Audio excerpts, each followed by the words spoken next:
Assalamualaikum warahmatullahi wabarakatuh. Perkenalkan, nama saya Mazin di seri kelima dengan NIM 2432011021.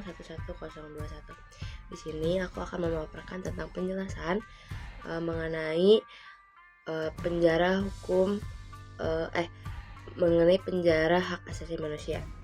Ini untuk mengampu ujian tengah semester mata kuliah hukum dan HAM yang diampu oleh Miss Eriska Ginalita Dwi Putri SHMH.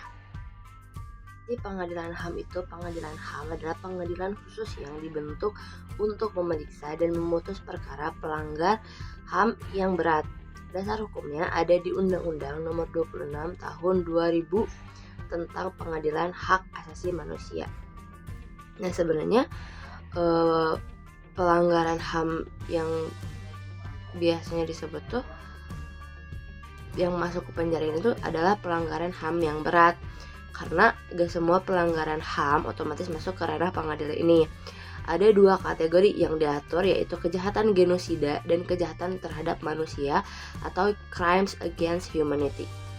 Kejahatan genosida sendiri diaturkan sebagai perbuatan yang dilakukan dengan tujuan menghancurkan atau memusnahkan seluruh atau sebagian kelompok bangsa, ras, etnis, atau agama. Sementara kejahatan terhadap kemanusiaan mencakup perbuatan yang dilakukan secara meluas atau sistematis yang ditunjukkan langsung terhadap penduduk sipil, misalnya pembunuhan massal, perbudakan, pengusiran paksa, sampai penyiksaan. Yang bikin pengadilan HAM ini unik, dia punya beberapa prinsip khusus yang beda dari pengadilan pidana umum. Pertama, sifatnya retroaktif atau berlaku surut.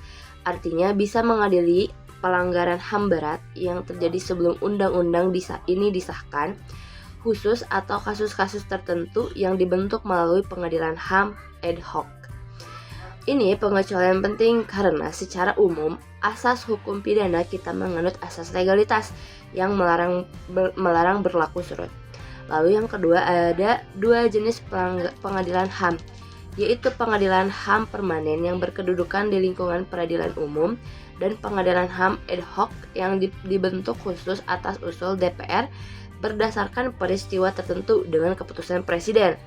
Pengadilan HAM ad hoc inilah yang biasanya dipakai untuk mengadili pelanggaran HAM berat yang terjadi sebelum undang-undang ini lahir, misal kasus-kasus di era sebelum reformasi. Lalu yang terakhir ada prosesnya melibatkan Komnas HAM di tahap penyelidikan, sementara penyidikan dan penuntutan dilakukan oleh Jaksa Agung. Jadi ada pembagian peran yang cukup jelas dibanding proses pidana umum. Supaya lebih kebayang lagi, ada beberapa contoh kasus yang masuk ke ranah pengadilan HAM di Indonesia, antara lain kasus Timur pasca jejak pendapat tahun 1999 dan kasus Tanjung Priok tahun 1984. Kedua kasus ini diadili melalui mekanisme pengadilan HAM ad hoc karena peristiwanya terjadi sebelum Undang-Undang Nomor 26 Tahun 2000 disahkan. Jadi, secara singkat, pengadilan HAM itu instrumen hukum yang dibentuk khusus untuk mengadili pelanggaran HAM berat dengan karakteristik yang berbeda dari pengadilan pidana biasa, mulai dari sifat retroaktifnya sampai keterlibatan Komnas HAM.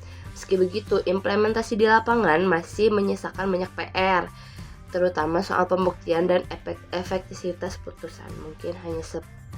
Mungkin hanya seperti itu yang dapat saya sampaikan. Mudah-mudahan bermanfaat. Wassalamualaikum warahmatullahi wabarakatuh.